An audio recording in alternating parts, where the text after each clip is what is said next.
अस्सलाम वालेकुम, good morning Pakistan, सुबह खैर पाकिस्तान। आप देख रहे हैं सुबह की सोच, मेरे साथ हैं गजल अशरफ और मुझे कहते हैं हसनैन लियाकत। आप सबको कहेंगे खुश आमदीद सुबह की सोच में। उम्मीद करते हैं कि आपकी सुबह का आगाज़ हो चुका होगा और एक नया दिन और नई उम्मीद के साथ आपने अपनी सुबह का आगाज़ किया होगा। और अभी तक अगर नहीं किया तो कर लें, क्योंकि सुबह की सोच का आगाज़ हो चुका है।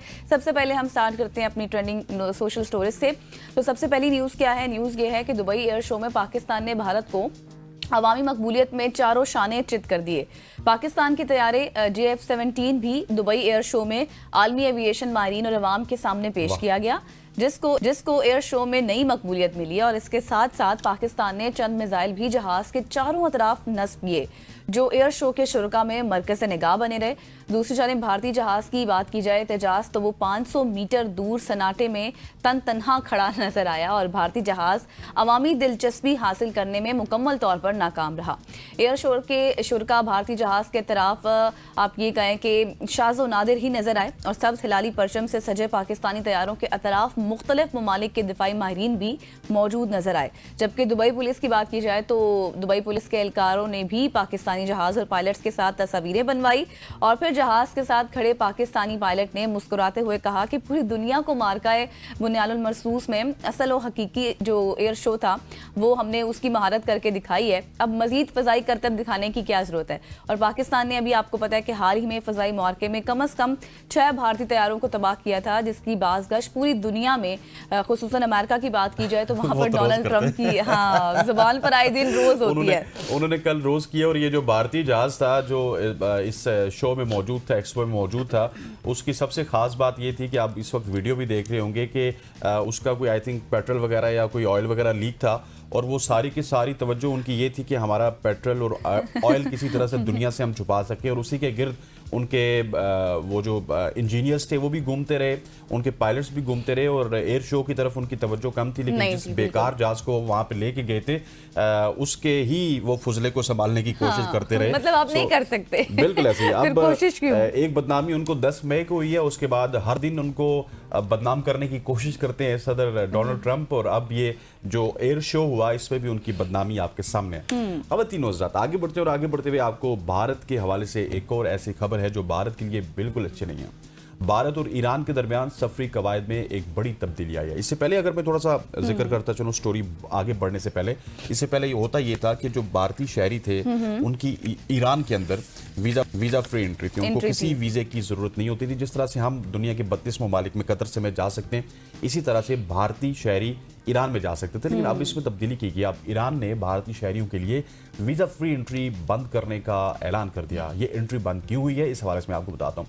ईरान की जानिब से ये इक़दाम ऐसे मुतादिद वाक़यात सामने आने के बाद किया गया जिसमें भारतीय शहरियों को मुलाजमत के झूठे वादों या फिर दूसरे ममालिक तक आगे जाने के लिए डंकी लगाने के बहाने ईरान बुलाया जाता है और ईरान पहुंचने पर उनमें से कई अफराद को गिरफ्तार अगवा कर लिया जाता है और उनसे तावान का मुतालबा किया जाता है। इस हवाले से भारतीय वजारत खारजा की जानिब से जारी बयान में कहा गया है कि ऐसी शिकायत सामने आने के बाद ईरानी हुकूमत ने आम भारतीय पासपोर्ट रखने वाले मुसाफिरों के लिए दस्तयाब वीज़ा छूट की सहूलत 22 नवंबर से मुअत्तल कर दिया। भारतीय वजारत खारजा का दावा है कि ईरानी हुकूमत ने यह इक़दाम जराइम पेशा अनासिर की जानिब से इस सहूलत के मजीद गलत इस्तेमाल को रोकने के लिए किया गया। 22 नवंबर से आम भारतीय पासपोर्ट रखने वाले तमाम अफराद को ईरान में दाखिल होने या फिर वहाँ से गुजर कर तीसरे ममालिक या फिर तीसरे मुल्क में दाखिल होने पर अब पहले से वीज़ा दरकार होगा। अब ईरान में उनकी एंट्री बिल्कुल फ्री नहीं है। उनको वीज़ा दरकार होगा, उनको स्टेटमेंट दरकार होगी और उनको ये प्रूफ देना पड़ेगा कि वो ईरान क्यों जा रहे हैं, किसी बिजनेस के मकसद के लिए जा रहे हैं या फिर वो इस मकसद के लिए जा रहे हैं कि किसी तरह से वहाँ से इंसानी स्मगलिंग की जाए। बिल्कुल आप सही कह रहे हैं। पहले जिस तरह से आपने एक्सप्लेन किया कि बहुत से ऐसे ममालिक थे जिनका फ्री एंट्री वीज़ा था, जिसमें ज़ाहिर है पाकिस्तान भी शामिल है, इंडिया भी शामिल था, लेकिन अब इंडिया उस फहरिस्त से बाहर निकल चुका है। अब आपने किसी भी तीसरे मुल्क में जाना है या फिर ईरान जाना है तो उसके लिए आपको सबसे पहले वीज़े को अप्लाई करना होगा। लेकिन इसके पीछे एक जो वजूहात हसनैन आपने बयान की वो भी, और इसके अलावा भी बहुत सी पॉलिटिकल डिप्लोमेटिक वजूहात हो सकती हैं, क्योंकि हाल ही में हमने बहुत सारी टेंशन्स देखी हैं इंडिया और ईरान के माबैन, बहुत सी रीजनल इशूज़ पर इंटरनेशनल सैंक्शन से हवाले से। मोदी का हिंदुस्तान था ना जो सोलो फ्लाइट पे जा रहा था, उस मोदी के हिंदुस्तान को पाकिस्तान ने 10 मई को ऐसी कारी जर्ब लगाई है कि उसके बाद वो आगे जाने का नाम नहीं ले रहा। चाहे वो ईरान का मसला आपके सामने हो, फिर आप दुबई एक्सपो का भी आपने मसला खुद बयान किया है। इसके अलावा भी रोज के रोज डोनाल्ड ट्रंप कोई ना कोई ऐसा मट्टी जो है वो अच्छा मजे की बात मैं आपको ये बात बताऊं कि अभी जो तीसरी स्टोरी मैं आपको बताऊंगी उसमें भारत इन्वॉल्व है। Exactly. और वो कैसे वो मैं आपको बताती हूँ। इंटरनेशनल क्रिकेट काउंसिल ने पाकिस्तानी बैटर बाबर पर जुर्माना आयद कर दिया और आईसीसी के मुताबिक बाबर आजम ने श्रीलंका के खिलाफ तीसरे मैच में कोड ऑफ कंडक्ट की खिलाफवर्जी की थी। आईसीसी का ये कहना है कि बाबर आजम पर लेवल 1 खिलाफवर्जी पर मैच फीस का 10% जुर्माना आयद है, जो क्रिकेटर के डिसिप्लिन रिकॉर्ड में एक डीमेरिट पॉइंट भी शामिल किया गया। और बाबर आजम ने आईसीसी की जानिब से कोड ऑफ कंडक्ट की खिलाफवर्जी को तस्लीम भी किया, लेकिन वाज़ेह रहे आपको ये भी कि बाबर आजम ने श्रीलंका के खिलाफ रावलपिंडी स्टेडियम में 21वें ओवर में आउट होने के बाद बैट स्टैम्प को मारा था। लेकिन सवाल ये पैदा होता है कि पाकिस्तान के खिलाड़ी को फौरन सजा क्यों दी गई। भारतीय खिलाड़ी जसप्रीत बुमराह की बात की जाए तो उन्होंने भी इस तरह की कोई हरकत की थी, उनके खिलाफ कोई कार्रवाई नहीं हुई थी। जिन्होंने हालिया टेस्ट सीरीज में जनूबी अफ्रीका के कप्तान टिम्बा वामा के खिलाफ नस्ली नोयत की नाजेबा बयानात कोई इस तरह से दिए थे या बात कही थी, और उस वाक़े पर ना कोई नोटिस लिया गया, ना ही कोई जुर्माना आयद हुआ। इस वक्त ने एक बार फिर अब ये बहस तो छेड़ दी है ना कि आईसीसी वाकई इंटरनेशनल क्रिकेट काउंसिल है या फिर सिर्फ इंडिया क्रिकेट काउंसिल, क्योंकि भारतीय खिलाड़ी अक्सर रियायत पाते हमें नजर आते हैं, जबकि अगर पाकिस्तान की बात की जाए तो पाकिस्तानी खिलाड़ियों को मामूली वाकयात पर भी सजाएं दी जाती हैं। और क्रिकेट शायकीन का मुतालबा है कि अगर आईसीसी आलमी इदारा है तो फिर कवानीन सबके लिए बराबर होने चाहिए। बिल्कुल ऐसे है, क्योंकि जे शाह वहां पे बैठे हैं और जे शाह का मकसद ये है कि किसी तरह से पाकिस्तान की क्रिकेट को बिल्कुल खत्म कर दिया जाए। दो ऐसे वाकयात हैं, एक तो वो हारिस रऊफ वाला वाकया है जिसमें वो राफेल गिराते हुए में नजर आए थे, लेकिन हारिस रऊफ वाला वाकया जो ऑफिशियल ब्रॉडकास्टर थे उनके कैमरे में नहीं आया था, वो किसी तमाशाई ने लिया था, लेकिन वो इतनी ज्यादा वायरल हुई कि आईसीसी को वहां पे जाके एक्शन लेना पड़ा। हारिस रऊफ को 2 मैचेस की पाबंदी का सामना करना पड़ा। उसी मैच में जब हारिस रऊफ आउट हुए तो वो आईसीसी के ब्रॉडकास्टर कैमरा में आया कि जब जहाज गिरने का इशारा किया गया जसप्रीत बुमराह की जानिब से, जसप्रीत बुमराह के ऊपर कोई पाबंदी नहीं लगी। फिर 2 दिन पहले इस वक्त एक टेस्ट मैच जारी था कोलकाता में, जो कि इंडिया हार गया। उसमें एक अपील थी और वो अपील करनी थी, बाउमा खड़े थे सामने जो कि कप्तान है साउथ अफ्रीका के, उनका कद बहुत छोटा सा है, तो जसप्रीत बुमराह ये कहते हुए नजर आए कि यार ये बोना है, ठीक है, इसका छोटा कद है, बोना है, ले लेते हैं। लेकिन पीछे से ऋषभ पंत ने कहा ठीक है बोना तो है लेकिन नहीं लेंगे अभी, हमारे पास रिव्यू भी कम है। सो इस तरह की हरकतें। और एक जमाने में मुझे याद है कि सरफराज अहमद ने स्टंप्स के पीछे से कुछ कहा था, इस काले की पता नहीं क्या कर दूं, तो उसके ऊपर पाबंदी लग गई थी, लेकिन जसप्रीत बुमराह के ऊपर नहीं लगी। सो ये बड़ा एक अनफॉर्चुनेट है। और आपने बड़ा वजह फरमाया कि it's not ICC international cricket council, बल्कि ये है इंडियन क्रिकेट काउंसिल। आगे बढ़ते हैं ख़वातीन हज़रात, और अब आपको इंडिया, ईरान, यूएई से और पाकिस्तान से होते हुए जापान लिए चलते हैं, क्योंकि अब यहाँ की बातें तो यही हैं कि ये हो गया, इसमें तो भारत इन्वॉल्व नहीं है ना, इसमें भारत इन्वॉल्व नहीं है। ख़वातीन हज़रात, अब ऐसे ड्रोन्स भी आ चुके हैं जो कि आवाज़ें निकालना स्टार्ट हो चुके हैं। अच्छा। और वो आवाज़ें कैसे निकालते हैं आपको बताएंगे, और पहले वो आवाज़ें सुन लेते हैं, उसके बाद मैं आपको स्टोरी बताऊँ। पहले कुत्ते भौंकते थे, अब ड्रोन भी भौंकेंगे। जापान ने बियर्स रीछू को आबादी से दूर रखने के लिए एक अनोखा तरीका अपना लिया है। अब रीछू को आबादी से दूर रखने के लिए भौंकने वाले ड्रोन तैनात कर दिए गए। अच्छा। गैर मुल्की खबरसां इदारे के मुताबिक गुज़श्ता हफ्ते जापान के शहर में हुदा में इन ड्रोन्स का इस्तेमाल किया गया। हुदा की आबादी वाले इलाकों में इस्तेमाल किए जाने वाले ड्रोन्स स्पीकर से लैस थे, जिनके जरिए शिकारी कुत्तों की आवाज़ें बजाई जाती थी, और दूसरी जानिब जो रीछ थे उनको आबादी से दूर रखा जाता था, और पहाड़ों की गहराई में भगाने के लिए आतिशबाजी भी की गई। वाज़ेह रहे कि रवा साल जापान में अप्रैल से अब तक रीछों के हमलों से 220 अफराद जख्मी हो चुके हैं, जबकि रीछ मुख्तलिफ बागात के फलों को भी काफ़ी नुकसान पहुंचा चुके हैं। सो वहाँ पे लोगों के पास इतना वक्त तो होता नहीं है, तो उन्होंने ड्रोन बना लिया, और ड्रोन के अंदर एक ऐसी आवाज़ बिल्ड कर दी कि रीछ को पता हो कि कुत्ता आ चुका है, और वो भी शिकारी कुत्ता है, और मेरी अब खैर नहीं है। अच्छा, वैसे इस चीज़ से एक सबक ये भी है कि अब देखिए कि वहाँ के उन्होंने रीछों को या कोई भी इस तरह के जानवर होते हैं उनको उन्होंने मारा पीटा नहीं या फिर ऐसे ही नहीं फेंका, बल्कि उनके लिए भी एक मैकेनिज्म बनाया ड्रोन, और फिर उसकी आवाज़ें निकालता कि वो खुद ही भाग जाए, ना किसी चीज़ को नुकसान पहुंचाए। अगर हम यहाँ पर बात करें तो यहाँ पर क्या होता है जी, बिल्कुल आप सही कह रहे हैं। तो इस हवाले से थोड़ा सा देखा देखी भी अगर अपना लिया जाए तो वो भी बेहतर है, क्योंकि एक मैसेज भी है। आगे बढ़ते हैं, बरतानिया लिए चलते हैं अब आपको, क्योंकि बरतानिया में एक शख्स फेक नेवल यूनिफॉर्म और तमगे पहनकर एक यादगारी तकरीब में शरीक हो गया, जिसके बाद साबिक फौजियों में शदीद गमो गुस्से की लहर दौड़ गई। मज़कूरा शख्स ने रियर एडमिरल का यूनिफॉर्म पहन रखा था और ये दावा किया कि वो लॉर्ड लेफ्टिनेंट के दफ्तर की नुमाइंदगी कर रहा है और तस्वीर में उसे जंगी यादगार पर सलामी देते हुए और तकरीब के दौरान फूलों की चादर चढ़ाते हुए भी वाज़ेह तौर पर देखा गया। बाद में क्या हुआ, बाद में इंकशाफ हुआ कि वो इससे पहले शुमाली वेल्स के मुख्तलिफ शहरों में भी इस तरह की हरकत कर चुका है। बहुत सी ऐसी तकारीब थी जिसमें वो शिरकत की उसने, और रॉयल नेवी ने इस हरकत को साबिक फौजियों की तस्हीक करार देते हुए ये रवैया यादगारी दिन की संजीदगी और वक़ार को मजरू करता है। और इसके साथ साथ नेवी ने वाजे ये भी किया, रॉयल नेवी ने ये वाजे किया कि बरतानिया के कानून के तहत जाली तमगे पहनना जुर्म नहीं, जबकि इसका मकसद फ्रॉड ना हो। इसलिए इस वाक़े को बाज़ाब्ता तौर पर अभी इसके ऊपर तहकीकात भी हो रही हैं। ताहम इस एक साबिक रॉयल नेवी अफसर ने कहा कि मैंने कभी किसी के सीने पर इतना सोना नहीं देखा, ये इंतहाई हैरान कुन है। बिल्कुल ऐसे इस हवाले से अभी उन्होंने ये फैसला तो नहीं किया हाँ। कि हम इसके ऊपर ऑफिशियली कोई तहकीकात करेंगे या फिर कुछ ऐसा करेंगे कि अच्छा। उनके खिलाफ कार्रवाई होगी, लेकिन ये वहाँ के जो साबिक फौजी थे उनके दिल पे काफ़ी ज़्यादा गरा गुजरा है कि हम इतना अरसा नेवी में गुजार के फौज में गुजार के ये तमगे अपने सीने पे लगाते हैं, किसी भी महफिल में जाते हैं और एक शख्स आया और उसने जाली तमगे लगाए हुए थे और वो आके सोशल मीडिया पे वायरल भी हो गया और लोग हमें मौक भी कर रहे हैं, हमारे ऊपर हंस भी रहे हैं। तो इस हवाले से वहाँ पे गुस्सा पाया जा रहा है। अभी वैसे तहकीकात का मुझे समझ नहीं आई, वो क्यों नहीं तहकीकात हो अभी इस वजह से भी नहीं हो रही कि वहाँ के कानून में अलाउ है कि आप इस तरह से कर सकते हैं। सिर्फ अच्छा। आपके उसके पीछे मकसद, जिस तरह आपने स्टोरी में बताया कि मकसद ये नहीं होना चाहिए कि आप किसी फ्रॉड में शामिल होना चाहते हैं। आप अगर आपके पास जाली तमगे हैं वो लगा के आप नेवी ऑफिसर का किरदार अदा करना चाहते हैं कहीं पे, तो वो कर सकते हैं। सो यहाँ वहाँ पे उनके कानून में ये अलाउ है। ख़वातीन नौज़ात आगे बढ़ते हुए आपको बताते हैं वर्जिश के हवाले से। दिल की सेहत के लिए रोजाना की जो वर्जिश है उसका मशवरा तो हम सबको मिलता है, लेकिन कौन सी वर्जिश सबसे ज्यादा मौसर है, अच्छा। आज मैं आपको बताऊंगा दिल की बीमारी को दूर करने के लिए।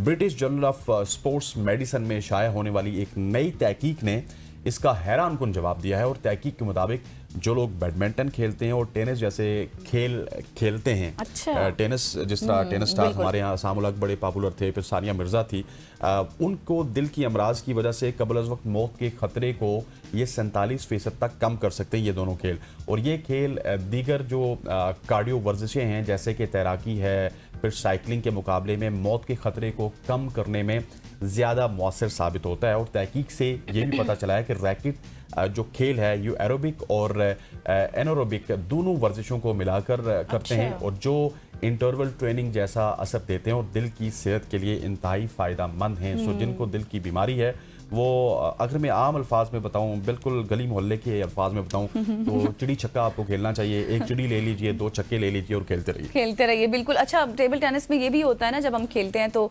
जब बहुत जोश, खैर मैं तो इतनी एक्सपर्ट नहीं हूँ, नॉर्मल खेल लेती हूँ, लेकिन ये है कि जो लोग बहुत फास्ट खेलते हैं, जो एक्सपर्ट होते हैं ना, फिर उनको बहुत पसीना आना, फिर उनकी एक किस्म की एक्सरसाइज भी होना, और ये इतना महंगा खेल भी नहीं है, महंगा भी नहीं है और इसके लिए जगह भी दरकार नहीं है। आप अपने अगर 5 मरले का घर भी है तो उसकी छत पे आप थोड़ा सा जो है वो इंतजाम कर लें।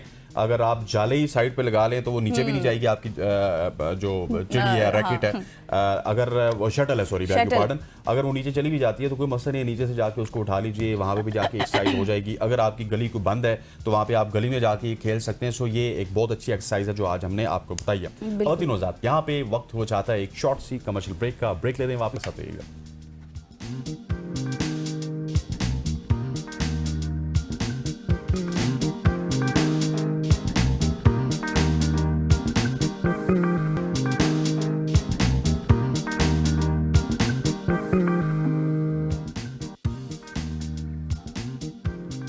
Welcome back. ख़वातीन नौज़ात, अब हम मुल्तान का रुख करेंगे। शहर मुल्तान के मारूफ सानिया जहरा कत्ल केस में सेशन कोर्ट का एक बड़ा फैसला सामने आया है। एडिशनल सेशन जज मोहसिन अली खान ने मरकजी मुलजिम अली रज़ा को मौत की सज़ा सुना दी और मकतूला के देवर हैदर रज़ा सास अजरा परवीन को भी उम्र कैद का हुक्म दिया है।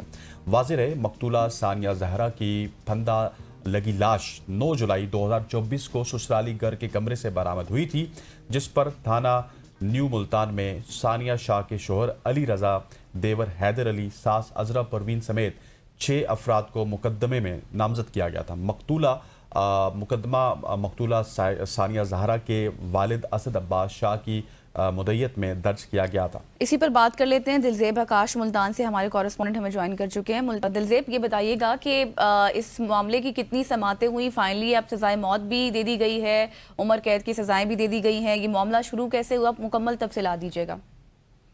जी बहुत शुक्रिया। बात की जाए तो इस मुकदमे की कुल 49 समात जो हैं वो सेशन कोर्ट में हुई हैं और मुकदमे का जो चालान था वो 25 अप्रैल 2025 को अदालत में पेश किया गया था।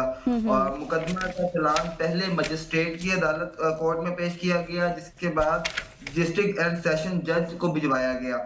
वहां से मुकदमा एडिशन एंड सेशन जज सैफुल्लाह की अदालत में पेश किया गया और उसके बाद फाजिल जज केस की कुल 28 समातों की, जिनमें से मुल्जिमान को तलब किया गया, हथकड़ियों में लाए गए। उसके बाद मुल्जिम पर फर्ज जुर्म आयद और शवाहिद के कलम बंद करने के बाद मुकदमे की 29 सितंबर को एडिशनल सेशन जज ने अली मोहसिन अली खान ने अदालत में पेश किया और फाजिल जज ने 29 पेशियां के बाद 28 नवंबर को इसका फैसला सुनाया गया। थोड़ी सी इसकी तफसीलात की वजह से बात की जाए तो 9 जुलाई 2024 को ये वाकया पेश आता है और उसके बाद जो सानिया ज़ारा है उसकी तस्वीर कर दी जाती है और 15 जुलाई को एक दफा दोबारा से जो है कब्र कुशाई की जाती है और फोरेंसिक के लिए जो है उनके जो टीमें हैं उनको भेजा जाता है। उसके बाद तहकीकात की जाती हैं और तहकीकात के बाद जो है वो केस को आगे लेके जाया जाता है। जबकि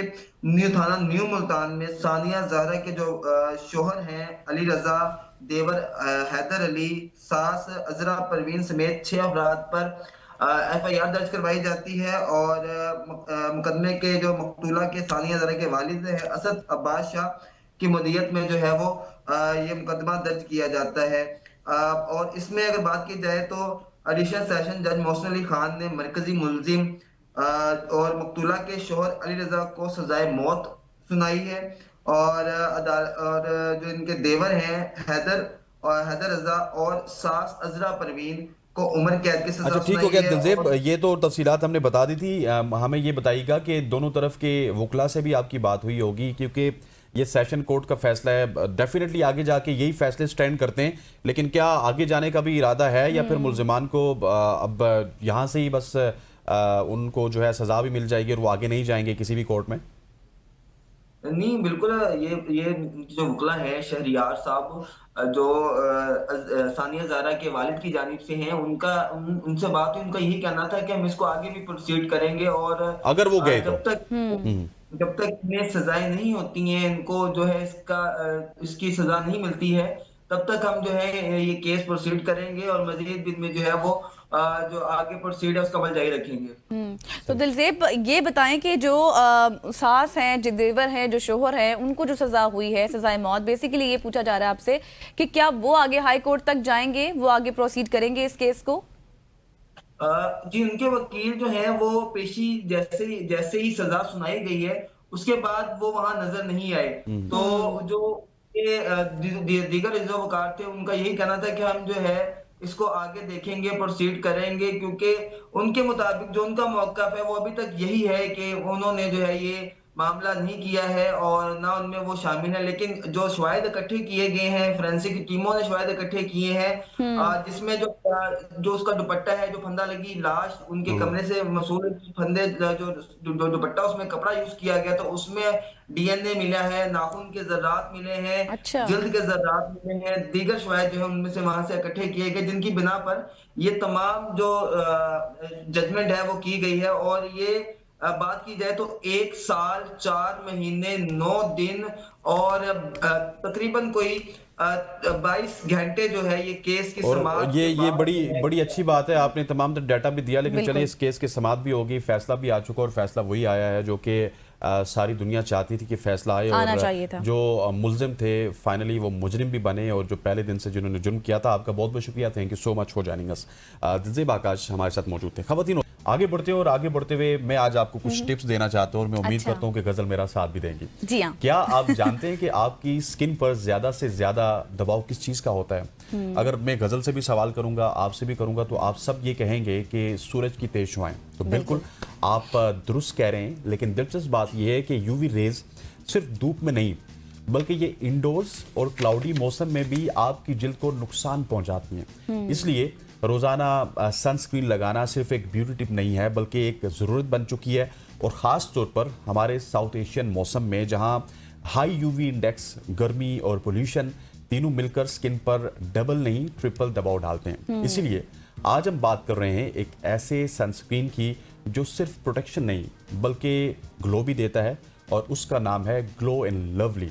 और इसका कॉन्सेप्ट भी यही है कि your daily glow and protection, और ये आपकी जिल्द को महफूज भी रखेगी और आपकी जिल्द को ब्राइट भी करेगी। बिल्कुल आप सही कह रहे हैं। और अक्सर लोग ये पूछते हैं कि आखिर सनस्क्रीन इतनी ज़रूरी क्यों है। तो सीधी सी बात है कि जो आपकी UVA रेज होती हैं, जिससे आपकी स्किन टैन हो जाती है, डार्क स्पॉट्स हो जाते हैं, रिंकल्स बनाती है, और UVB रेज जो आपकी स्किन पर रेडनेस कर देती है या स्किन को बर्न कर देती है। तो अगर आप चाहते हैं कि जिल्द ना स्याह हो, ना कबल अज़ वक्त बुढ़ी हो, ना ही पिगमेंटेशन आपकी स्किन पर हो, तो ये प्रोटेक्शन हर हाल में आपके लिए ज़रूरी है।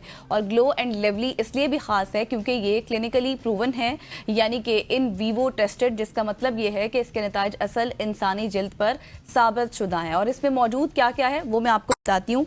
इसमें मौजूद है SPF 30 PA++, और इसके साथ साथ UVA UVB रेज दोनों से तकरीबन आप ये कह सकते हैं कि 97% तक आपकी स्किन महफूज रहती है। इसमें UV फिल्टर 6 जो स्किन को हर तरह की छांव से बचाता है। इसके साथ साथ अगर बात की जाए तो नियासी कम्प्लेक्स विटामिन C 8% है, जो कि आपकी स्किन को ब्राइटन करता है। और 100% अगर बात की जाए तो इसमें एलोवेरा जूस है खालिस, जो स्किन को हाइड्रेट करता है, रेडनेस को कम करता है। सबसे अच्छी बात यह है कि लाइट वेट है और लाइट कास्ट बिल्कुल भी नहीं छोड़ता। इसलिए ग्लोबल कंज्यूमर टेस्टिंग में अगर बात की जाए तो 99% ने ये कहा है कि ये आसानी से लग जाता है। 96% लोग ऐसे हैं जिन्होंने कहा है कि स्किन को ज़्यादा ब्राइट महसूस हमें होती है हमारी स्किन, और 92% लोगों ने कहा है कि कोई वाइट कास्ट इसमें नहीं होती है। बिल्कुल ऐसी है। ख़वातीन और ज़ात, इसका इस्तेमाल भी बहुत ही आसान है। बस 2 फिंगर रूल याद रखें। 2 उंगलियों पर सनस्क्रीन लगाकर पूरे चेहरे और गर्दन पर अच्छी तरह से आपने इसको स्प्रेड करना है। और अगर आप मेकअप करती हैं, क्योंकि ख़वातीन का भी ज़्यादातर इशू होता है, तो सनस्क्रीन को स्किन केयर के आखिरी स्टेप के तौर पर आपने इसको लगाना है और 5 से 10 मिनट आप रुक जाएं, फिर मेकअप अप्लाई करें। बस याद रखें कि सनस्क्रीन रोज़ाना लगाएं, इंडोर हो या फिर आउटडोर हो, और इसे सिर्फ गर्मियों की चीज़ बिल्कुल ना समझें। मेकअप में मौजूद SPF को कभी बड़ा तहफ़्फ़ुज़ ना समझें, और अपनी स्क्रीन को, जिस तरह गज़ल ने पहले बताया कि UVA प्लस UVB दोनों से बचाएं, क्योंकि आखिर में खूबसूरत और सेहतमंद जिल्द वही है जो रोज़ाना सही प्रोटेक्शन पाती है। सो ये आपने ज़रूर इस्तेमाल करना है। सो ख़वातीन और ज़ात, यहाँ पे वक्त हुआ चाहता है शॉर्ट सी कमर्शियल ब्रेक का। ब्रेक लेते हैं, वापस आते हैं, हमारे साथ रहिए।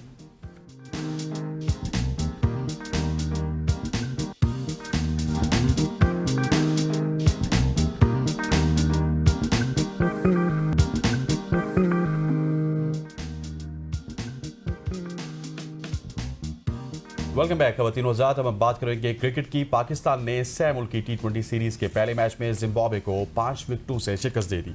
पाकिस्तान ने जिम्बाब्वे के 148 रन के हदफ को आखिरी ओवर से सिर्फ 4 गेंदे कबल हासिल किया। जिम्बाब्वे ने मुकर्रर 20 ओवर्स में 8 विकेटों के नुकसान पर 147 रन बनाए, जिसमें ब्रायन बेनेट 49 और कप्तान सिकंदर रजा 34 रन के साथ नुमाया रहे। पाकिस्तान की जानिब से मोहम्मद नवाज ने 2 और साइम अयूब, अबरार अहमद, सलमान मिर्जा और शाहीन शाह आफरीदी ने 1-1 विकेट हासिल किया। पाकिस्तान की इनिंग्स में फ़खर जमान ने 44 रन बनाकर टीम की फतह में नुमाया किरदार अदा किया। साइम अयूब 22, साहिबजादा फरहान 16 रन के साथ मुआवन साबित हुए, जबकि उस्मान खान 37 और मोहम्मद नवाज 20 रन बनाकर नॉट आउट रहे। इस पर बात करेंगे, और इस पर तफसील से बात करने के लिए तफसील से बात करने के लिए सनाउल्लाह खान साहब, सीनियर स्पोर्ट जर्नलिस्ट मौजूद हैं। Thank you so much sir for your time, और अस्सलाम वालेकुम। जिस तरह से हसनैन ने पूरा इंट्रो दिया, पाकिस्तान ने जिम्बाब्वे को शिकस्त तो दे दी, लेकिन ये बहुत क्लोज मैच था। आखिरी ओवर में जब फ़खर जमान आउट हुए तो लगा कि शायद मैच हाथ से निकल जाएगा, मगर फिर मोहम्मद नवाज ने 12 गेंदों पर 21 रन की बेहतरीन इनिंग्स खेली।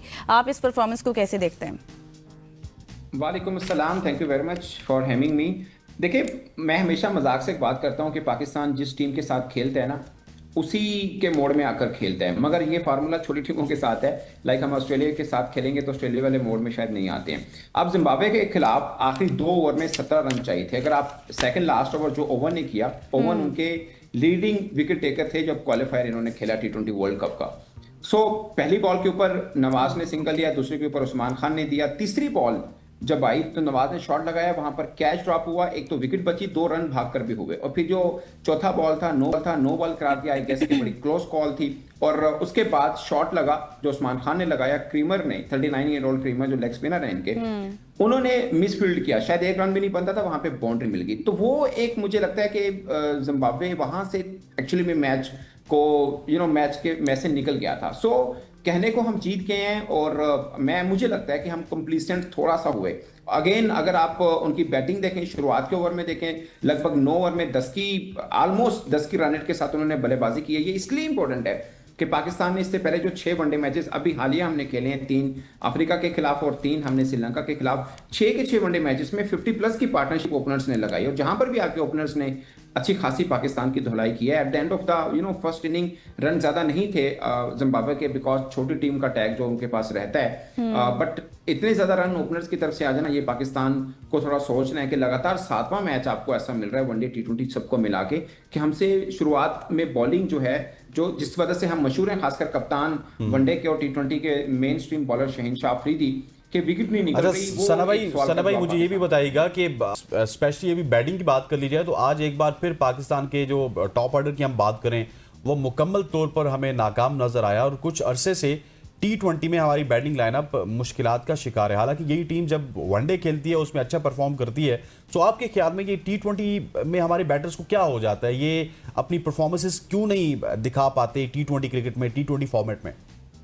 देखिए, पाकिस्तान की बैटिंग में अब सबसे बड़ा पिलर तो हम बाबर आजम को मानते हैं। 9th उनका 0 है, 3 बॉल डक उनका रन थे, आखिरी 6 में 3 0 हैं। मैं बाय चांस, मेरी कल बात हो रही थी किसी एक फॉर्मर क्रिकेटर से, तो मैंने उनको बोला शुक्र है बाबर आजम फॉर्म में है। उन्होंने बोला कि नहीं, जिस पिच के ऊपर बॉल सीम नहीं हो रहा, टर्न नहीं हो रहा, बिल्कुल टोटली बैटिंग कंडीशन है, उसके ऊपर बाबर आजम का 100 से बेहतर है कि टर्निंग ट्रैक के ऊपर बाबर आजम का 40-50 आ जाए, मैं उस 40-50 को कहूंगा कि वो फॉर्म में आए हैं। ये एक है। उसके बाद 2 इनिंग बाबर आजम की हो चुकी हैं। अगेन हम जाहिर है बाबर आजम से हर मैच में कहते हैं कि 100 या 50 आए, बट ये T20 फॉर्मेट के अंदर चूंकि बाबर आजम के ऊपर एक थोड़ा सा हल्का सा क्वेश्चन मार्क लगा के रखते हैं कि T20 में भी बाबर आजम पाकिस्तान की उस तरह जरूरत हो सकते हैं जैसे वो हमेशा उनका रन बड़े आना, चाहे वो जिम्बाब्वे के खिलाफ आए, चाहे वो श्रीलंका के खिलाफ आए, वो जरूरी है। बाकी टॉप ऑर्डर की बात करें, आपका हमेशा यही चल रहा है। अब टॉप ऑर्डर में आपने फिर ओपनिंग चेंज कर दी है। पूरे 2-4 बरस हमने फखर जमान को ओपन कराया है, 2-4 साल हमने मिडल में करवाया, लेकिन बड़ा इवेंट आता है हम उनको ओपन करवा देते हैं। अब एशिया कप में ओपन किया है, अब फिर वो 5वें-6वें नंबर के ऊपर चले गए, बट मुझे लगता है कि शायद उनकी बारी यहीं पे सही बनती है, क्योंकि जितने आपकी टीम के अंदर 4-5 ओपनर खेल रहे हैं, मिडिल ऑर्डर का एक ही बैट्समैन। बिल्कुल आप सही कह रहे हैं। अच्छा, अगर हम थोड़ी सी बॉलिंग की बात करें, पाकिस्तान नई बॉल से वो इम्पैक्ट नहीं बना पा रहा जैसे होना चाहिए। कल भी हमने देखा 72 रन की ओपनिंग पार्टनरशिप हुई।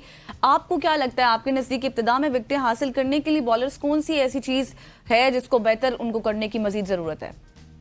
मुझे ना एक चीज की समझ नहीं आ रही। जब पाकिस्तान ने भी ये अफ्रीका के खिलाफ भी खेलना था, फिर श्रीलंका के खिलाफ ये ट्राई नेशन है। आप एक चीज जरा सीरियसली सोचें कि T20 वर्ल्ड कप से पहले अब आपके पास रह क्या गया है। एक ये सीरीज है और ऑस्ट्रेलिया ने खेलना है। अब वो आई होप के चूंकि वर्ल्ड कप खेलने आएंगे वो तो अपनी मेन टीम के साथ ही आएंगे। उनका हमेशा ऐसा रहता है कि जब वो कोई बड़ा आईसीसी का इवेंट होता है तो उसी एरिया में, जैसे चैंपियंस ट्रॉफी पाकिस्तान में थी तो श्रीलंका के खिलाफ उन्होंने ओडीआई सीरीज खेल ली थी, अब वो आ रहे हैं, तो हमारे पास कुछ ज्यादा टाइम है नहीं। मैं ये सोच रहा था कि पाकिस्तानी थिंक टैंक ये करेंगे कि थोड़ा सा स्पिन को फेवर पिच बनाएंगे, क्योंकि आपने सारे मैच श्रीलंका में खेलने हैं जहां पे टर्न भी होता है, थोड़ा बहुत सीम भी होता है। अगर आप सीरीज जीतने के चक्कर में पड़ गए हैं कि सीरीज जीते तो शायद ये छोटी कम सोच होगी। बड़ा प्लान तो यही है कि आपने वर्ल्ड कप की तैयारी करनी है, उसके लिए आप हार भी जाएं कदम मैच या सीरीज भी, कोई फर्क नहीं पड़ता। मैं इस सीरीज शुरू होने से पहले सोच रहा था कि अटैक जो टिपिकल हम देखते हैं एशियन कंडीशन में कि स्पिन के साथ आप अटैक करें और उस तरह से करके आप आए। मुझे लगता है कि इसलिए मैंने पहले भी जिक्र किया कि आपको एक स्पिनर ऐड करना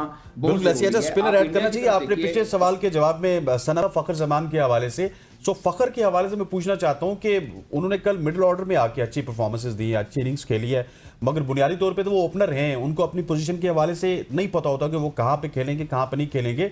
आप क्या समझते हैं, मुस्तकिल तौर पे हमें उनको मिडिल ऑर्डर में खिलाना चाहिए या फिर एज ए ओपनर खिलाना चाहिए? सर जब एशिया कप के अंदर फखर जमान को ओपन कराया था ना, मुझे वो बात याद आ गई। पाकिस्तान ने न्यूजीलैंड का टूर किया था ना, मैं उस वक्त टीम के साथ था।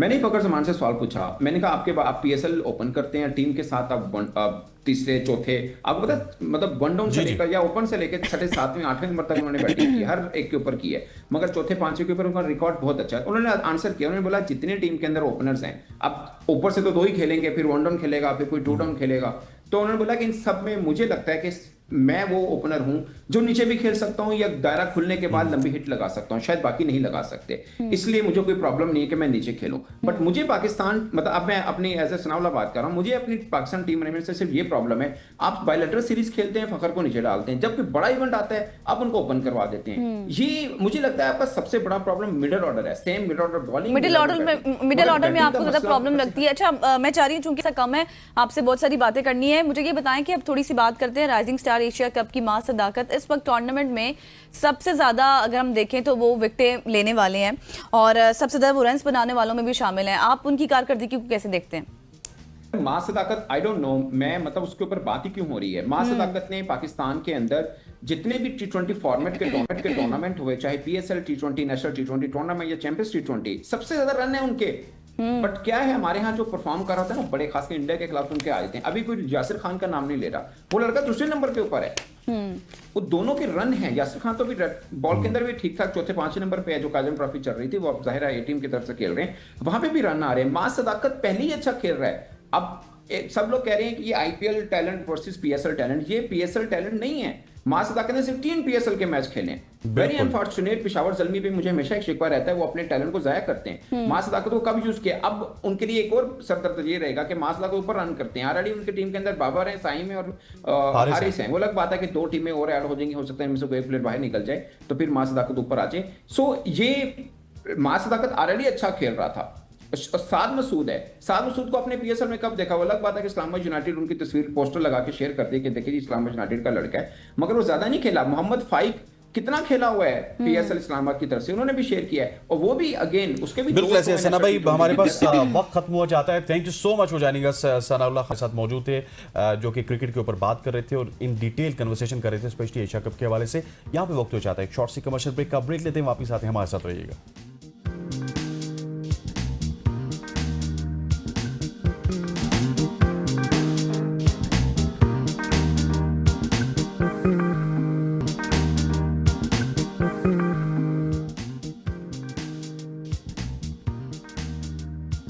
Welcome back after the break. और अब मुल्की सियासत को डिस्कस करेंगे क्योंकि हलचल जारी है। आज़ाद कश्मीर की बात करें तो वहां पर अहम सियासी पेशरफ सामने आई है, जहां राजा फैसल मुमताज़ राठौड़ ने नौमुंतखब वज़ीर आज़म के तौर पर हलफ उठा लिया।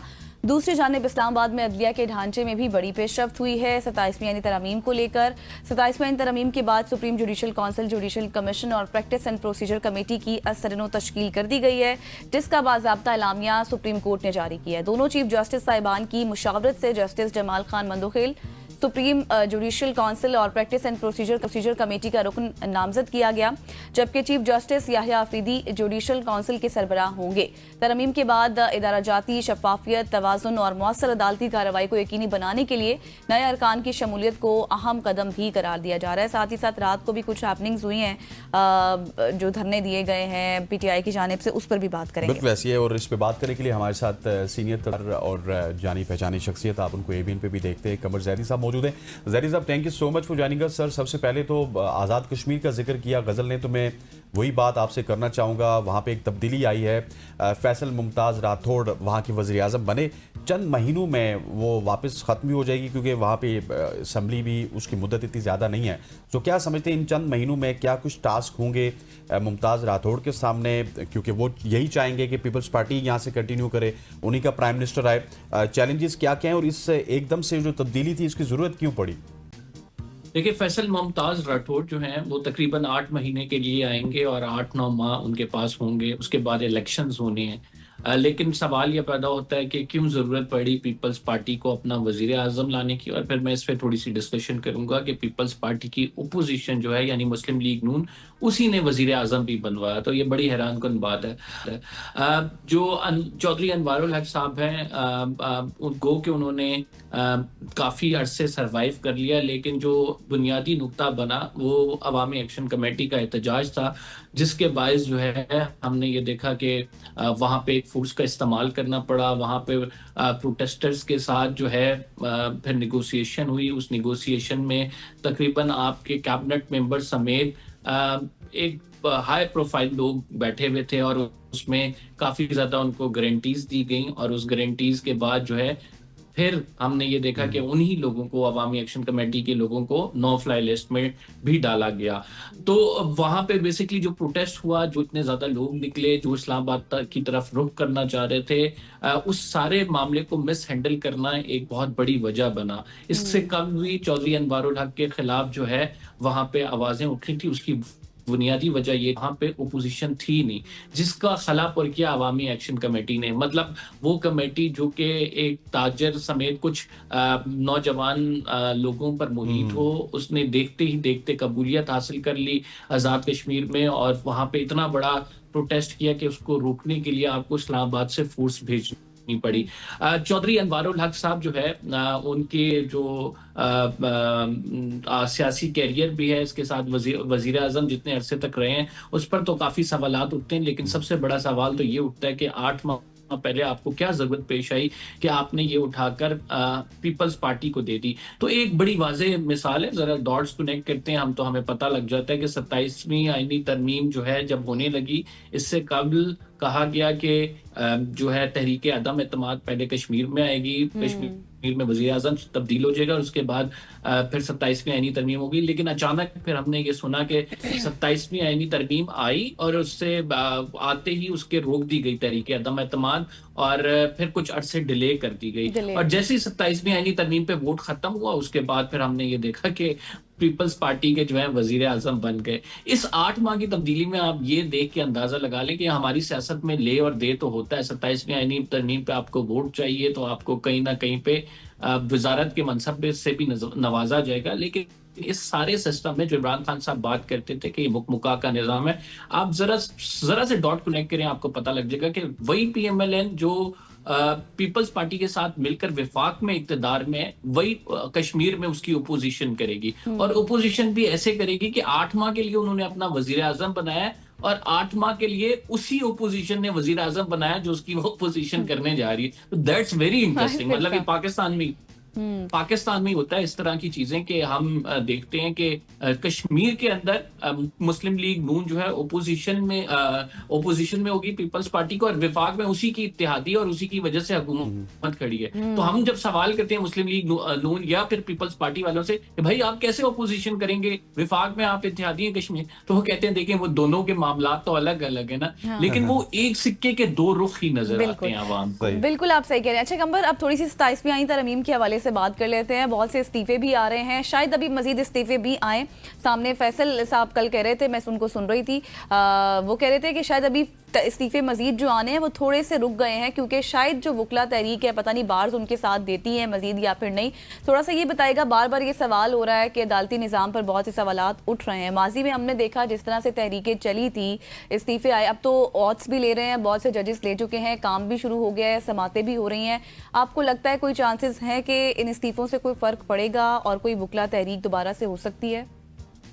देखें, अपीरेंटली वकला तहरीक उठती भी उस तरह से नजर नहीं आ रही। वकला तहरीक के लिए एक मोमेंटम चाहिए, वकला तहरीक के लिए बार काउंसिल्स का साथ होना जरूरी है, वकला तहरीक के लिए वकीलों का निकलना जरूरी है, वकला तहरीक को एक सियासी जमात या फिर ओपोजिशन की हमायत जरूरी है। तो मैस मोबिलाइजेशन जब तक नहीं होगी, वकला तहरीक का होना ना होना बराबर है। हमने ये देखा कि माजी में अगर वकला तहरीक देखते हैं हम, जिस तरह से चौधरी इफ्तिखार साहब की थी, तो उसके पीछे भी बहुत सारे ऐसे अनासर थे जिसकी वजह से वो तहरीक कामयाब हुई, और फिर उस टाइम पे इतनी डिवीजन नहीं थी। अब तो हमें वकला में बड़ा वाज़ेह डिवाइड नजर आ रहा है। बार काउंसिल्स कहाँ पे खड़ी हैं। आजम नजीर तारड़ ग्रुप का इस टाइम होल्ड है, जो कि हमारे लॉ मिनिस्टर हैं एहसन बोन साहब उनके साथ हैं। तो इस ग्रुप का होल्ड है, जब तक इस ग्रुप का होल्ड रहेगा तब तक हम एक्सपेक्ट नहीं कर सकते कि भारी तादाद में वुकला निकलें और कोई मूवमेंट रन करें। दूसरा जो ग्रुप है वो हामिद खान साहब का ग्रुप है, और वो कोशिश यही करते हैं कि किसी ना किसी तरह से मोबिलाइज करें, लेकिन वहां पे भी हमें वुकला इतने मुतहर्रिक नजर नहीं आ रहे। तो अपेरेंटली बड़ा मुश्किल लग रहा है कि 27वीं आईनी तरमीम के खिलाफ कोई तहरीक चले। With the passage of time ये चल सकती है, फौरी तौर पे ऐसा कुछ नजर नहीं आ रहा है। बहरहाल जहां तक आपने बात की जजेस के इस्तीफों की, जजेस अपने तौर पर रिटालिएट करें। सुप्रीम कोर्ट ऑफ पाकिस्तान से 2 इस्तीफे आ गए, लेकिन कोई आईनी बहरान नहीं क्रिएट हुआ। इस्लामाबाद हाई कोर्ट से 4 इस्तीफे अभी आज ऑफ नाउ जो हमारी इतलात हैं वो ये हैं कि 4 जजेस ने जो है राब्ता किया अकाउंट्स डिपार्टमेंट से, उन्होंने अपने जो है प्रिविलेज जो बैलेंस होता है रिटायरमेंट के बाद उसको एनालाइज किया है। जजेस जो हैं इस्लामाबाद हाई कोर्ट के वो ये समझ रहे हैं कि अगर उनको ट्रांसफर किया जाता है इस्लामाबाद हाई कोर्ट से किसी और कोर्ट में उनकी परफॉर्मेंस की बिना पर, और चूंकि 27वीं आईनी तरमीम में आपने ये शिक रख दी है कि आपको ट्रांसफर कबूल करना होगा, अगर आप कबूल नहीं करते तो आप रिटायर्ड तस्वर होंगे। तो इससे कबल आप ट्रांसफर हों, इससे कबल कि आपको या फिर जबरी तौर पर रिटायर हो जाएं, बेहतर ये है कि इज्जत से इस्तीफा दे दो। तो ये एक कॉन्सेप्ट है, ये एक और सोच है। इसके पीछे आप क्या समझते हैं? आईनी बुरान तो पैदा भी नहीं हो रहा, और सिर्फ ये जजेस की जानिब से रिटेलिएशन ही है, क्योंकि वो शायद मातहत हो के काम नहीं करना चाहते, क्योंकि फैसला थोड़ा सा भी वो मुख्तलिफ देंगे या किसी की आरा के ऊपर अपनी आरा देंगे तो उनको ट्रांसफर कर दिया जाएगा, इसलिए वो बेहतर समझते हैं कि उससे पहले ही आप इस्तीफा दे के साइड पे हो जाए। जी बिल्कुल ऐसे ही है कि अगर उनको यहाँ से ट्रांसफर किया जाए, उनको किसी और शहर भेजा जाए, और वो भी सिर्फ इस बुनियाद पर कि उनके फैसले बोलते हैं, या वो किसी ताकतवर को बुलाकर एहतसाब के कटहरे में खड़ा कर देते हैं, या फिर वो हुकूमत के खिलाफ कोई फासले करते हैं, तो इस बुनियाद पर एक जो है ऐसा जज जो कि साथ रखता होगा वो बेहतर समझेगा कि वो इस्तीफा दे दे, रेदर देन कि वो कहीं दूसरे शहर दर बदर कर दिया जाए और वो फिर नौकरी करे। ये सरकारी ओहदा तो कोई मतलब उस तरह से नहीं है कि सरकारी मुलाजिम की तरह आप इसे ग्रेड 18 की तरह उठा के कहीं और ट्रांसफर कर देंगे। जज की जो है सबसे बड़ी चीज होती है साख, और उसके बाद होती है अदलिया की आज़ादी। कि अदलिया की आज़ादी किस हद तक 27वीं आईनी तरमीम से मुतासर हो रही है, ये हम सबको पता है। बड़े बड़े वकला, बड़े बड़े कानूनी माहिरीन बोल रहे हैं कि आपने अदलिया का निज़ाम जो है मफलूज करके रख दिया है, सुप्रीम कोर्ट ऑफ पाकिस्तान को ख़त्म कर दिया है। इस्लामाबाद हाई कोर्ट के जज जो हैं इनसिक्योर हो गए हैं। उसकी वजूहात क्या है? सारी वजूहात जो है 26वीं और 27वीं आईनी तरमीम है। इन जजेस के इस्तीफों से क्या कोई फर्क पड़ेगा? ग्रेजुअली फर्क पड़ सकता है, मतलब यानी एक प्रेशर बिल्ड होगा, जाहिर बात है। 3 इस्तीफे अब तक आ चुके हैं, 2 सुप्रीम कोर्ट ऑफ पाकिस्तान से, 1 लाहौर हाई कोर्ट से। अगर इस्लामाबाद हाई कोर्ट से भी इस्तीफे आते हैं तो जो आप मूवमेंट का कह रहे हैं, वकला मूवमेंट, या फिर आप कह रहे हैं कि अभी नहीं तो कुछ अरसे बाद कुछ ना कुछ हलचल होगी, तो उसका एक मोमेंटम बनने में हम ये देख सकते हैं कि एक मोमेंटम बनता हुआ हमें थोड़ा सा जल्दी नजर आए। और फिर साथ ये भी हम कह सकते हैं कि माइट बी पॉसिबल कोई जज रिटायरमेंट लेकर फिर उस तहरीक का हिस्सा बन जाए, कोई इंटरव्यूज दे, कोई बात शायद करे, तो फिर वो हमें जरा ज्यादा जल्दी तेजी नजर आ सकती है। लेकिन एज ऑफ नाउ सूरत हाल काफी उन लोगों के कंट्रोल में जिन्होंने ये सूरत हाल क्रिएट की है, एंड दे थिंक के कल हमने एक ट्वीट भी देखा ना, वो साद रफीक का, यकीनी तौर पर आपने भी देखा होगा, जिसमें वो कह रहे थे कि अब ये इस्तीफों का मामला जो है वो काफी लंबा सारा ट्वीट था उनका कि अदलिया से होता हुआ पार्लियामेंट तक जाएगा। अच्छा कमर, मुझे थोड़ा सा ये बताएं कि अब बहुत से लोग शायद इसको चैलेंज करना चाहते भी हैं, लेकिन अभी तक थोड़ा सा आप हमें समझाइएगा, चूंकि आपकी बात होती होगी बहुत से कानूनी माहिरीन के साथ। अब ये चैलेंज बहुत सारे लोग इसको करना चाहते होंगे और करना चाहते भी हैं, तो फिर ये कहाँ चैलेंज होगी? वही फिर कॉन्स्टिट्यूशनल कोर्ट्स में जाएगी? फिर एक सवाल पैदा होता है कि ये विफाकी आईनी अदालत में चैलेंज होगी। इससे कबल 26वीं आईनी तरमीम जो चैलेंज हुई थी आईनी बेंच के सामने चैलेंज हुई थी, उसकी जो समातें चली थी उसमें टोटल डिस्कशन ही ये हुई थी कि उन समातों में कि आया कि ये आईनी बेंच सुनेगा या सुप्रीम कोर्ट का फुल कोर्ट सुनेगा। तो ये बहस हो रही थी कि 27वीं आईनी तरमीम भी आ गई। अब 27वीं आईनी तरमीम के बाद ये बहस हो रही है कि पहली तो 26वीं आईनी तरमीम की दरखास्तें डिसाइड होंगी ना, कि 26वीं आईनी तरमीम को ठीक हुई थी या नहीं हुई थी। उसमें क्या है वो भी वफाकी आईनी अदालत में होगी, फिर 27वीं आईनी तरमीम भी वफाकी आईनी अदालत में होगी। और सबसे बड़ा नुक्ता इस तमाम मामले में ये है कि इसी तरमीम के नतीजे में ये आईनी अदालत बनी है और इसी आईनी अदालत में ये तरमीम हाँ, चैलेंज उसको आप होने जा चैलेंज रही कर है। रहे हैं। So तो true. मतलब यानी ये एक it's self conflict of interest भी अच्छा create हो कमर जाता साहब, है। हमारे पास वक्त थोड़ा सा कम होगा, मुझे थोड़ा सा तस्वीर का दूसरा रुख भी बताइएगा कि फ्रॉम जस्टिस इफ्तिखार चौधरी साहब टिल आप अभी तक ले लें, उमर अता बंदयाल साहब को ले लें, साकिब निसार साहब को ले लें, व्हाट्सएवर, हर शख्स अपने फैसलों पे कहीं ना कहीं टिल्ट हमें नजर आया। किसी का टिल्ट नून लीग की तरफ था, किसी का पीटीआई की तरफ था, और ये नजरिया ज़रूरत के तहत भी फैसले हुए। अभी भी इसी वजह से कोर्ट्स के ऊपर, जजेस के ऊपर कदगन लगाई गई है। इससे क्या बेहतर हो सकता था कि इस तरमीम के अलावा कुछ और कर लेती गवर्नमेंट? देखें, जहां आप ये बात करते हैं कि चीफ जस्टिस साहिबान ने क्या कुछ किया, 184(3) का इख्तियार आज सुप्रीम कोर्ट ऑफ पाकिस्तान से ले लिया गया। 184(3) का वो इख्तियार था जिससे वो एग्जेक्टिव डोमेन में कुछ ना कुछ कर सकते थे। किसी मामले को इंसाफ करने के लिए आप मुदाखलत कर सकते हैं एग्जेक्टिव डोमेन में, आप डायरेक्टली केस अपने पास लगा सकते हैं। तो वो इख्तियार क्यों लिया गया? ये हमारे चीफ जस्टिस साहिबान का अपना करा धरा है। उसकी वजूहत ये हैं कि जस्टिस साकिब निसार ने जो कुछ किया वो डैम बनाने लग गए। फिर उसके बाद हम देखें उमर अता बंदयाल साहब के दौर में ग्रुपिंग बड़ी तेज होगी, तो काजी फाइज ईसा ने माशाल्लाह से सबको पीछे छोड़ दिया और उन्होंने ऐसे मुतनाज़र तरीन फैसले किए जो पाकिस्तान की तारीख में कभी भूले नहीं जा सकते, जो काला धब्बा है पाकिस्तान की तारीख में, अदालती तारीख में। तो इन जजेस ने अपने इख्तियारात खुद छिनवाए हैं और वो 184(3) के इस्तेमाल के हवाले से छिनवाए हैं। और उसके बाद फिर हम ये देखें कि इन जजेस ने खुद अपने साथ क्या किया है, अपने इदारों के साथ क्या किया है। और इसके साथ साथ जस्टिस काजी फाइज ईसा के पास आपको पता है कि कितने केस पेंडिंग थे। 6 जजेस की जानिब से लेटर लिखा गया, वो जस्टिस काजी फाइज ईसा के पास पेंडिंग। उनके पास 26वीं आईनी तरमीम का केस जो है वो इससे काबिल जो सुमोटो इख्तियारात के केसेस आए थे वो जस्टिस काजी फाइज ईसा की अदालत में पेंडिंग। फिर उन्होंने बल्ले का जो फैसला किया वो मुतनाज़र तरीन फैसला हो गया, फॉर्म 45, 47 की कंट्रोवर्सी हो गई। तो इन जजेस ने अपने साथ क्या कुछ किया है, इन जजेस का ही रवैया ऐसा था कि जिसकी वजह से ना सिर्फ आज इदारा जो है मुकम्मल तौर पर तबाह नजर आ रहा है, इन जजेस ने एक दूसरे की टांगे खींची, एक दूसरे के खिलाफ खतो खिताबत करते थे। एक दूसरे के जो खत हैं वो दूसरे शख्स तक पहुंचने से पहले मीडिया पर जो है जारी होते थे। जस्टिस काजी फाइज ईसा ने ही इस रवायत की बुनियाद डाली थी और आज उसका नतीजा ये है कि इतनी क्लियर डिवीजन है, इतनी पोलराइजेशन है कि बिल्कुल कमर, आप सही कह रहे हैं, ताली दोनों हाथों से बजती है और ये दोनों तरफ से ही हुआ है। कल भी हम इसी हवाले से डिस्कस कर रहे थे। थैंक यू सो मच, कमर जैदी हमारे साथ मौजूद थे, एंकर पर्सन और पॉलिटिकल एनालिस्ट भी। तमाम तर बातों पर उन्होंने बहुत कॉम्प्रिहेंसिवली तज्जिया किया। बहुत सी ऐसी चीजें थी जो हमारी रह भी गई, चूंकि वक्त की कमी थी। यहाँ पर लेंगे एक शॉर्ट सी ब्रेक, वापस आएंगे, stay with us.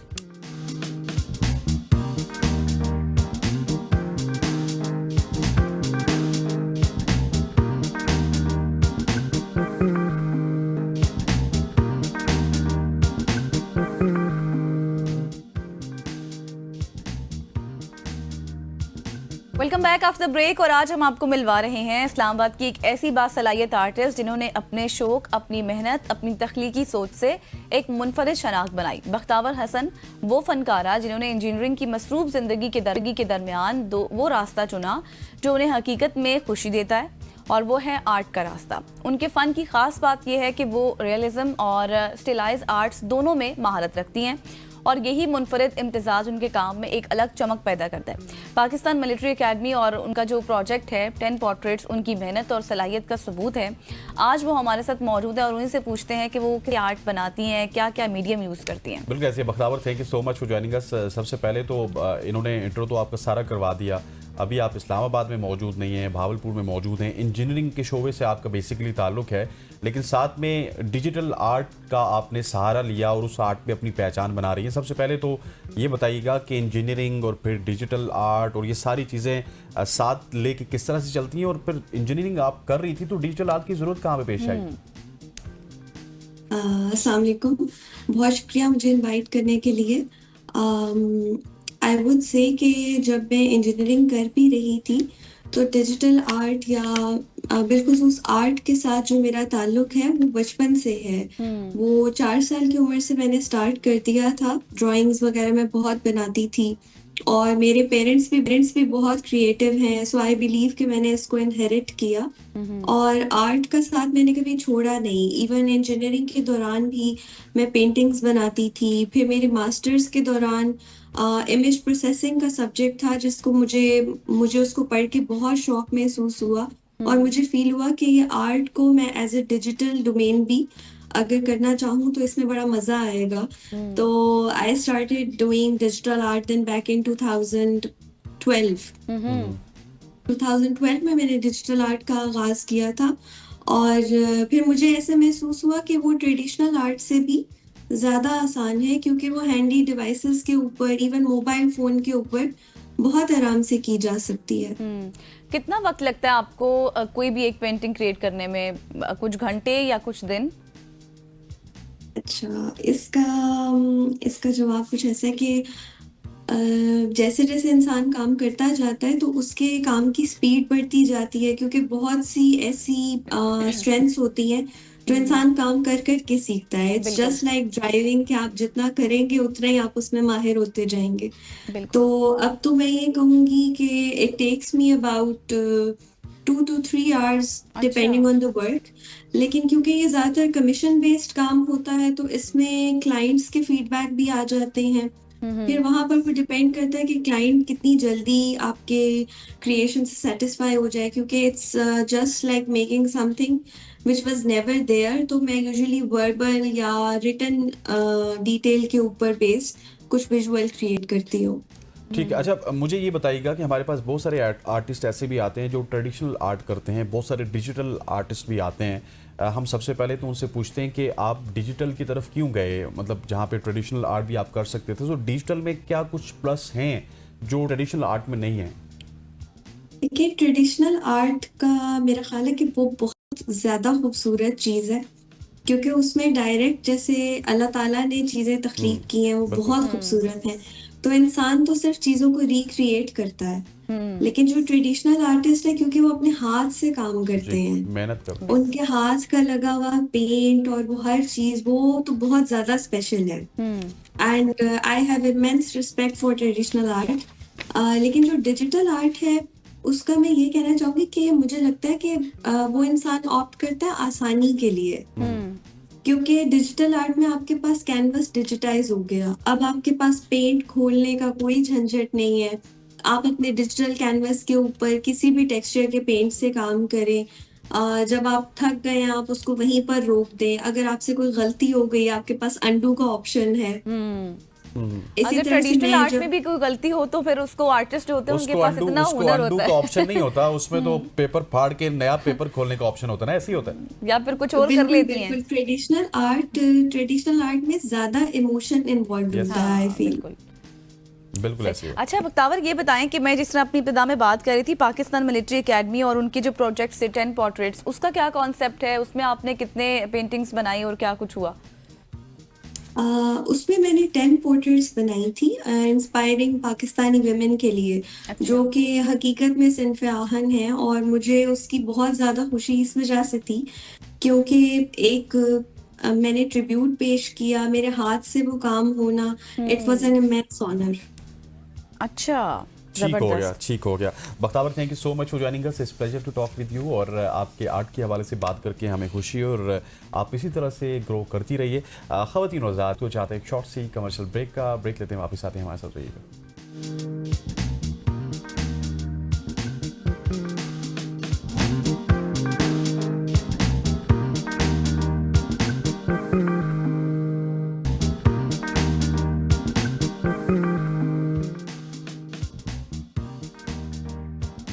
Welcome back ख़वातीन और हज़रात। बहुत ही इंटरेस्टिंग सेगमेंट अब मैं लेके आ रहा हूँ, और गज़ल आप भी लेके आ रही हैं। मैं भी आपके साथ लेकिन मैं हूँ। आपसे सवाल जहाँ आप करता हूँ कि जाएंगे, क्या मैं आपके आपने साथ कभी क्या आपने कभी सोचा कि आप अपने मरे हुए प्यारों से गुफ्तगू कर नहीं, सकती हैं? कभी भी नहीं सोचा। कभी ऐसा आपके मुमकिन नहीं है ज़हन ना। में, दिमाग में आया हो कि गुफ्तगू की जा सकती है? जहन में बहुत दफा आता है, लेकिन अब जवाब होता है कि नहीं, की मुमकिन जा नहीं सकती। है। लेकिन ये मुमकिन हो चुका है। ये अच्छा। सवाल हमेशा से इंसान के दिल को चुभता है, और हमेशा जवाब एक ही होता है, नहीं। लेकिन टेक्नोलॉजी ने आज वो रास्ता खोल दिया है जिसका तसव्वुर भी कभी ना काबिल यकीन था।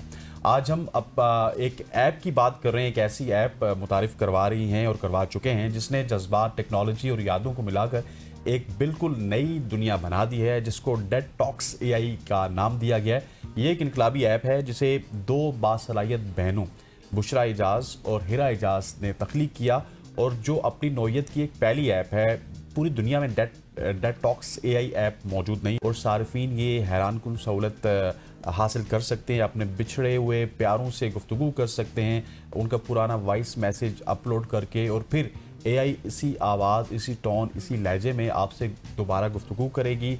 और बुशरा और हिरा एजाज का मकसद इस ऐप को ज़्यादा से ज़्यादा लोगों के लिए काबिल रसाई बनाना था ताकि दुनिया भर के सारिफिन अपने प्यारों से एक बार फिर बात कर सकें। एग्जैक्टली और ये जो इनकलाबी तरीका आइडिया जो इजाद हुआ है, इसी पर बात करने के लिए दोनों बहनें बुशरा एजाज और हिरा एजाज ने आज हमें इन स्टूडियो ज्वाइन कर लिया। Thank you so much Bushra and thank you so much Hira, आपका भी। बुशरा, आपसे स्टार्ट करते हैं। सबसे पहले जिस तरह हसनैन ने बहुत अच्छा इंट्रो कराया और जाहिर है हम यही सोच सकते हैं, देखने वाले भी यही सोच रहे होंगे कि ऐसा मुमकिन ही नहीं है और बहुत तजस्सुस से आपको आज सुनेंगे भी। बताएं कैसे ही आपको आइडिया आया, कैसे इंट्रोड्यूस कराया आपने? First of all thank you so much for inviting us. The thing is कि ये आइडिया हमें यहाँ से आया कि मेरे फादर के बहुत बिलव फ्रेंड थे, उनकी डेथ होगी, सडन डेथ होगी। अच्छा। तो उनके जो चाइल्ड थे वो एक्चुअली अपने फादर से बात करना चाहते थे। तो उस टाइम पे हम बिकॉज कंप्यूटर साइंस के AI के स्टूडेंट है, हमारा काम है कि प्रॉब्लम को सॉल्व करना, चीज़ों को ऑटोमेट करना। तो हमने उस नज़रिए से इस चीज़ को देखा कि ये चीज़ बहुत ज़्यादा है कि अगर सडन डेथ हो जाए तो वो बच्चे अपने पेरेंट्स से या फिर कोई भी उनका रिलेटिव है वो बात करना चाहते हैं। तो हमने इधर से फिर उस चीज़ को एग्जामाइन किया, उस बारे में लिखा हमने और सर्वे किए कि अगर हम लोग इस तरह की ऐप इंट्रोड्यूस करें तो लोग उसे यूज़ करेंगे या नहीं करेंगे। फिर हमने फर्दर रिसर्च किया कि इस तरह की ऐप कहीं भी एग्जिस्ट नहीं करती। This is the very first time we were doing on that. तो फिर हमें वहाँ से यही हुआ कि हमने इस पर फर्दर कंटिन्यू किया और we have been working days and night to just develop this and to launch this and we are so excited. That's very great. हिरा, मैं आपसे ये पूछूंगा कि आपने ऐप तो बना दी और बड़ा एक डेडली कॉम्बिनेशन है, एक कंप्यूटर साइंस में मास्टर्स, दूसरी सॉफ्टवेयर इंजीनियर हैं और जब ये आपने ऐप बना दी है तो उसके बाद इसका यूजेज किस तरह से है? एक शख्स जो इसको आपकी सब्सक्रिप्शन लेता है और लेके उसको डाउनलोड करता है वो किस तरह से अपने प्यारों से बात कर सकते हैं और वो बात कितनी रेलिवेंट होगी? क्या उसको उसी तरह का जवाब मिलेगा, नहीं मिलेगा? ये चीज़ें किस तरह से आपका AI डिज़ाइन किया आपने? सो बेसिकली ये ऐसे है कि आपको उस बंदे की पीपल की आपको एक फ़ाइल मौजूद होनी चाहिए, वॉइस। लाइक आप उसमें वॉइस इंप्लीमेंट कर सकते हैं। हम लोगों ने हर तरीके का फॉर्मेट इसमें डाला हुआ है। तो आप बेसिकली इसमें फिर रिलेशन सेलेक्ट कर सकते हैं, आपका उस बंदे के साथ रिलेशन क्या है। तो इस लाइक फिर आप इसको प्रोसीड करेंगे तो आप एक पेज पे आएंगे जहाँ पे आप उनसे बात कर सकते हैं। तो बेसिकली ये ऐसे है कि हमने इसके अंदर 90% एक्यूरेसी डाली कि आप उससे बात करें तो आपको 90% उसी शख्स के साथ उसी तरह ही जवाब देगा 90%। और बाकी जो 10% है वो हमने AI बेस्ड रखा है। सो बेसिकली ये है कि हमें रिस्पॉन्डिंग टाइम, हमारी परफॉर्मेंस हमारी 5 सेकंड की है कि लाइक वो आपको 5 सेकंड के अंदर ही जवाब देगा। और हमने अलग से एक ऑप्शनल फीचर भी रखा है कि आप उस बंदे की पिक्चर भी अपलोड कर सकते हैं। अच्छा। और जो वॉइस मैसेजेस हैं वो डेड पर्सन के आप अपलोड करेंगी पहले, इस तरह को कोई ऑप्शन है? यस, आप पहले उनकी वॉइस अपलोड करेंगी और साथ ही उनका रिलेशन सेलेक्ट करेंगी कि आपको उनका रिलेशन क्या है, डॉटर है, फादर है। आप रिलेशन सेलेक्ट करेंगे तब आप उसको प्रोसीड करेंगे और जो भी बात होगी उसका वैसा ही जवाब होगा। जी, वैसा ही जवाब होगा। अच्छा बुशरा, मुझे ये बताइए कि लेट्स सपोज एक डिसीज पर्सन है जो कि फोत हो चुके हैं और जिनसे हमारा रिलेशन बड़ा करीब था, वो जिस तरह के जवाब हमें अपनी मतलब जिंदगी में देते थे उसी तरह के जवाब मिलेंगे? मतलब हमें उनकी सेंस अगर बात की जाए उनके फैसलों की, उनके मशवरों की, तो उसी तरह के मशवरे मिलेंगे? इसके लिए किस तरह से AI काम करेगा? एग्जैक्टली द थिंग इज कि आप उसमें एक मेमोरी अपनी ऐड कर सकते हैं। फॉर इंस्टेंस 1 नहीं, उससे ज़्यादा मेमोरी आप ऐड कर सकते हैं कि उसकी बेस पे वो उस चीज़ को ट्रेन कर लेगा और फिर उसकी बेस पे आपको रिस्पॉन्ड करेगा। आप कहते हैं कि आप कोई भी जिस रेफरेंस से आप बात करेंगे उसी रेफरेंस से आपको उसका रिस्पॉन्ड मिलेगा। तो अभी तक आपको कैसा फीडबैक आया लोगों का जिन्होंने ये यूज़ किया app? Right now the app is in the production side. We are launching it in App Store. Play Store में हम लोग पहले इसको लॉन्च करें, उसके बाद हम लोग अगर हमारा रिस्पॉन्स पे बहुत अच्छा है तो हम मजीद इसको App Store पे भी लेकर आएंगे। So right now it's on the production side. It will be released very soon. अच्छा, और इसमें अभी क्योंकि रिलीज नहीं हुई, पब्लिक तक नहीं गई है, लेकिन आप जब इसको यूज कर रही हैं तो आपको क्या फील हो रहा है कि ये कितनी इसमें एक्यूरेसी है? जिस तरह आपने बताया 5 सेकंड्स में जवाब देती है, 90% एक्यूरेसी है, फिर 10% AI काम करेगी, लेकिन आपको क्या फील हुआ कि जो शख्स मतलब आपने भी बहुत सारे लोग ट्राई किए होंगे जो आपकी ज़िंदगी में हुए होंगे, अब नहीं है, तो रिस्पांस कैसा था, जवाब कैसे थे उसके? बेसिकली जवाब ऐसा था कि वहाँ पे वाकई रियल पर्सन बैठा हुआ है, अच्छा, तो ऐसे लग रहा था कि जैसे कि आप वाकई उनसे बात कर रहे हो, वो आपके सामने बैठा हुआ है। लेकिन हमने 10% इसमें AI इसलिए डाला है कि लाइक हम उसको 100% एक्यूरेसी में भी ला सकते थे, पर हमने इसको 10% AI बेस इसलिए किया ताकि वॉइस का मिस यूज़ ना हो, तो इसलिए। लेकिन रिस्पांस हमारा बहुत अच्छा है। सही। और इसमें आपके पास मोबाइल में अभी खुद ऐप है या अभी नहीं है? मोबाइल जिसको आप एज अ टेस्टिंग फेज में डालते हैं वो ऐप इस वक्त राइट नाउ इंस्टॉल कर सकता है। सो वी हैव द नहीं, आपके पास है? App right now on the अच्छा, आप किसी से बात करके अगर हमें कुछ बता बात सकते करके हैं? दिखा सकें It's तो। on the testing side right now. I told you. अच्छा अच्छा, तो Yes. मतलब Production.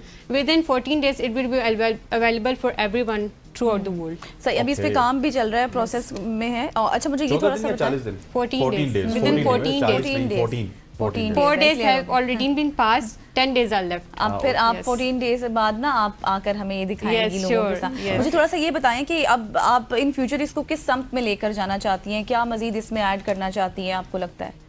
I feel like because with the time every software needs advancement and more features, so हम इसमें ये ऐड कर सकते हैं कि हम उसको मज़ीद ये करें कि जैसे वो जिस तरह के वो क्वेश्चंस करना चाह रहा है वैसे एग्जैक्ट आंसर कर रहा है, लेकिन people started talking about their own stories with the because they have to realise कि वो बिल्कुल सेम एग्जैक्ट उसी पर्सन से बात कर रहे हैं, तो वो हम उस मेमोरी को मज़ीद शार्प कर सकते हैं कि वो उसको एग्जैक्ट उसी तरह का ही आंसर दे।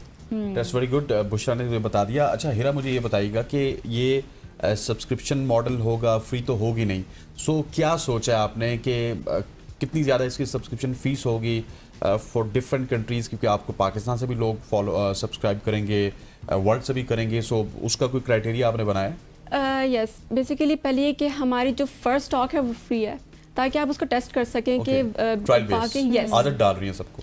जी। तो ऐसे है कि आप फिर इसके बाद आप प्रीमियम बाय करेंगे, पहली बार तो आप ये देखेंगे कि आपकी वाकई में वो आप यूज़र से सेटिस्फाई है कि आपको पैसा रिस्पांस मिल रहा है कि नहीं। तो जो सेकंड टाइम है वो ये कि आपको सब्सक्राइब करना पड़ेगा, प्रीमियम बाय करना पड़ेगा, और वो हमने $7.99 में रखा है। और पाकिस्तान में भी और बाहर भी? Yes, internationally. सही। कितना टाइम लगा आप दोनों को ये ऐप Per बनाने year? में? नहीं, पर मंथ। Per month? पर इट्स मंथ। लाइक आप बाय कर सकते हैं, आप हमने ऑप्शंस रखे हैं कि आप बाय भी कर सकते हैं। इट्स लाइक 20 टॉक्स बाय करेंगे $7.99 के, और अगर उसको डबल करना है तो 40 तो फिर 13 पॉइंट। रेट तो बड़ा हाई रखा है। पहली बार तो फ्री रखा है ना। मुझे ये बताएं, दोनों को कितना टाइम लगा इस ऐप को बनाने में? Actually, it's like been 4 months. We are working अच्छा। on that, and the 4 months is not like कि आप सिर्फ 4 months काम करो, day and night work था ये। अच्छा। नाइट में भी हमें पता नहीं चलता था, it's like 7 or 8 in the morning वो टाइम हो जाता था। So we have been working so focusly on that, तो बहुत इसमें मेहनत है। बुशरा और हीरा ही इसमें काम कर रही थी या या फिर team कुछ members और भी थे? आपने टीम मेंबर्स ऐड किए, किसी से कंसल्टेशन ली है, किसी से मशवरा लिया है, किसी से डेवलपमेंट के लिए कुछ लिया, या आप दोनों ने किया? बेसिकली हम दोनों ने ही इसी पे काम किया है, and my father has been the best sporting system ever, so he's supported us a lot in that.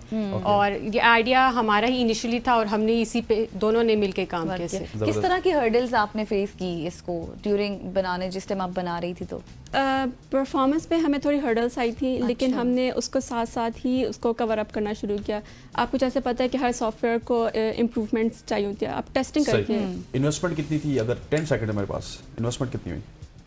Time according to money, money yeah, it's like $40 to $50 for deployment on this. ठीक हो गया। बुशरा आपका शुक्रिया, हीरा आपका शुक्रिया। खवातीन औज़ात, आज की सुबह की सोच से इतना ही। मुझे गज़ल अशरफ को और हमारी पूरी प्रोडक्शन टीम को इजाज़त दीजिए। इंशाल्लाह कल मुलाकात होगी, तब तक के लिए अल्लाह अल्लाह हाफ़िज़। हाफिज।